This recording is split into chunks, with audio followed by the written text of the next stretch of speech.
Hey les bang, très heureux de vous retrouver pour ce débriefing de match de Ligue des Champions entre l'Olympique de Marseille et Manchester City.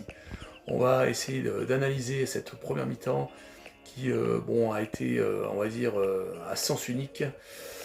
On va dire que ça a été une attaque-défense entre Manchester City et l'Olympique de Marseille. Alors on va découvrir la composition d'équipe de départ pour l'Olympique de Marseille et pour Manchester City. Bon, une petite surprise quand même pour l'Olympique de Marseille qui a décidé de jouer en 5-3-2 avec vraiment un bloc de 5 joueurs assez bas, malheureusement.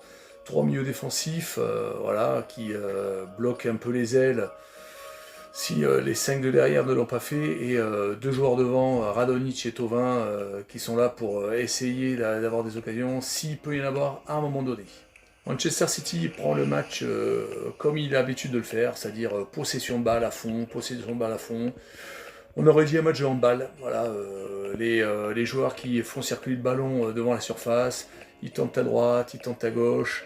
Alors Marseille est bien en place, défend bien, on est bien d'accord, mais bon, à un moment donné, arrive ce qui devait arriver, à la 17e minute, Rongier, un peu dans la forme actuelle, il loupe sa passe. Il voulait la donner, je pense, à Amavi sur le côté gauche, et il loupe sa passe, et Sterling la récupère.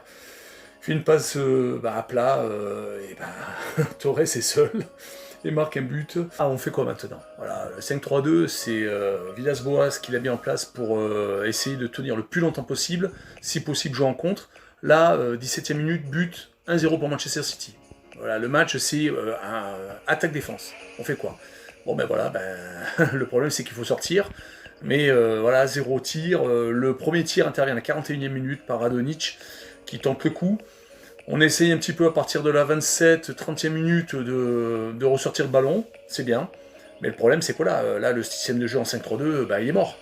Donc il va falloir faire quelque chose. La deuxième mi-temps arrivera. Donc j'ai mis les notes que vous allez voir donc juste après derrière. Vous verrez que Almagro a été celui qui a fait pour l'instant le meilleur match. Après, derrière, les notes baissent au fur et à mesure. Il y a des joueurs qui ont fait des matchs qui ont défendu, et le reste, voilà, c'est habituel. Donc on attend des changements des mi-temps.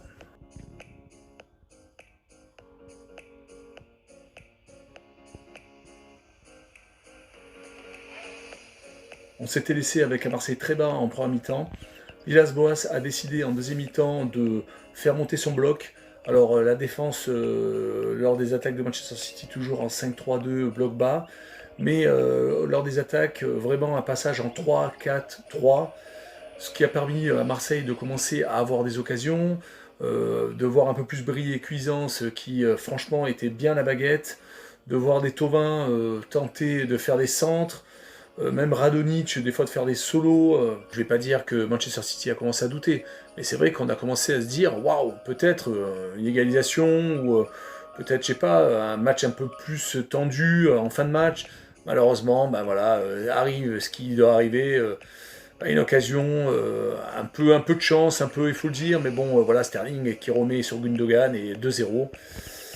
Derrière 3-0, après entrée de l'artillerie lourde avec l'entrée de Mahrez et de Bernardo Silva pour Marseille, sortie de Thauvin, remplacé par Payet, et Benedetto qui remplace Radonjic. C'est pas trop la même chose, donc finalement ça se finira par 3-0. Conclusion sur le match, début de deuxième mi-temps, pas mal, franchement, Marseille a essayé de faire jeu égal. En première mi-temps, ce but a un peu plombé les espoirs, je pense, de faire peut-être un match nul, au mieux, même si ils auraient sans doute accéléré en deuxième mi-temps.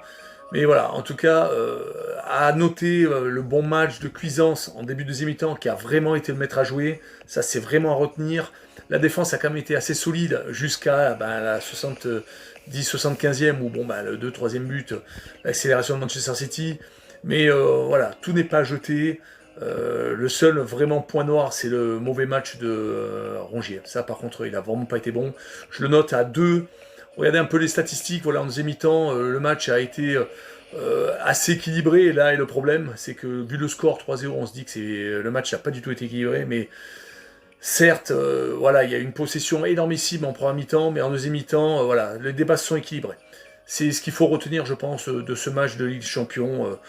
Voilà, donc 3-0, je vous mets également le classement de la poule. Voilà, donc en essayant d'être complet. Je vous souhaite une bonne soirée et à bientôt pour le prochain débrief. Ciao les bambins.